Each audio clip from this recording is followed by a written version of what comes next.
from New York. Mr. Minister, thank you so much for joining us. It has been a very busy day. From your end, do you hear any talks about a possible ceasefire coming anytime soon?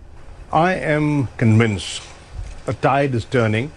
I am convinced the public pressure, the pressure of public opinion is mounting, and ceasefire is inevitable. Israel is losing out.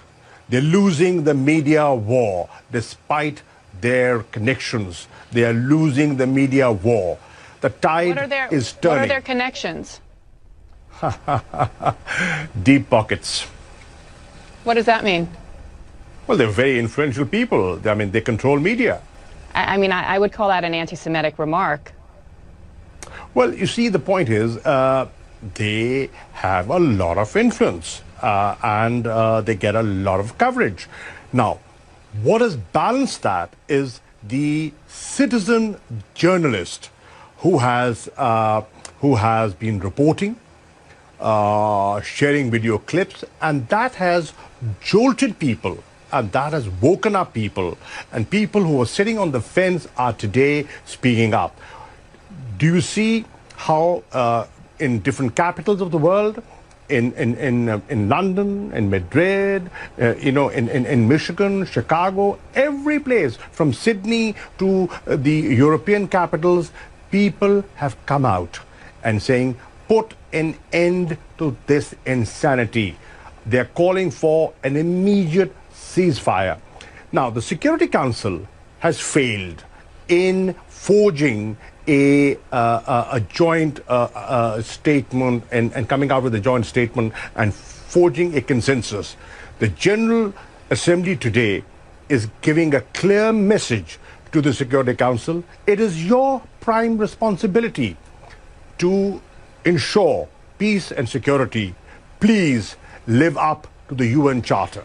But, Mr. Ambassador, can we not separate the fact that there are calls for peace and for equal human rights for both sides, for Palestinians and for Israelis, without anti-Semitic talk and rhetoric? And we are seeing an increase in anti-Semitism throughout the world. Many of these protests are showing signs and images of anti-Semitism as well. Shouldn't you be condemning that? I will not justify any rocket attacks, and I cannot justify and I cannot condone the aerial bombardment that is taking place. But what about anti-Semitism? And what about Hamas's role in stopping the rockets? I am saying when you do not engage, when there are no negotiations, when there is occupation, when there's genocide, when there's war crime, when there's ethnic cleansing, then an extremist element takes advantage of that situation. Avoid it. How do you avoid it? You avoid it by pursuing a two-state solution, by adhering to the Security Council resolutions, respecting them, implementing them, fulfilling the promises that have been made and have been often broken. So, I believe that the answer is Israelis and Palestinians living side by side in peace. And it can only be done through a two-state solution, through negotiations, by cessation of hostilities, and ceasefire is the first step in that direction. Does that include condemning anti-Semitism and condemning statements? I am not justifying any of that. You began this conversation. I am so sorry. There's so many things I want to talk to you about, but I personally am offended as a journalist. You began this conversation by saying that suggesting that Israel has, quote, close friends and powerful friends in the media. That is an anti-Semitic trope. No.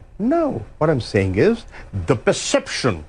Look at the perception the world has. You cannot ignore that, ma'am. But that's a wrong perception. Could be wrong, but that's the perception. Negate it. Well, negate it. By giving a balanced coverage, negate it. The onus is not on those who are being accused of things that aren't true. It's on people like you in powerful positions to say that that's wrong.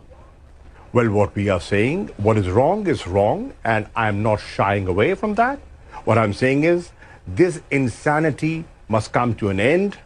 We must promote dialogue, we must sit and talk, and we must promote peace. Israelis and Palestinians, everybody has a right to live. They have a right to protect their children. Look at what's happening. 230 innocent people have been killed. More than 50,000 people have been displaced. 50 schools have been bombed. Hospitals have been targeted. Red Cross has been targeted. The AP office, media outlets have been targeted. And what they're saying is, okay, if you think there was Hamas presence there, why don't you have an independent investigation? Well, I believe that Israel did provide in some information and shared intelligence with the U.S. But let's go back to the other side, because there are obviously Israeli casualties as well. And I keep bringing this up because if you're going to be an honest broker, then you have to approach something like this objectively. And that doesn't seem to be the place where you're coming from. Well, I am objective, and I would want to be objective. Loss of life, I will not condone. Every life, every human life is important.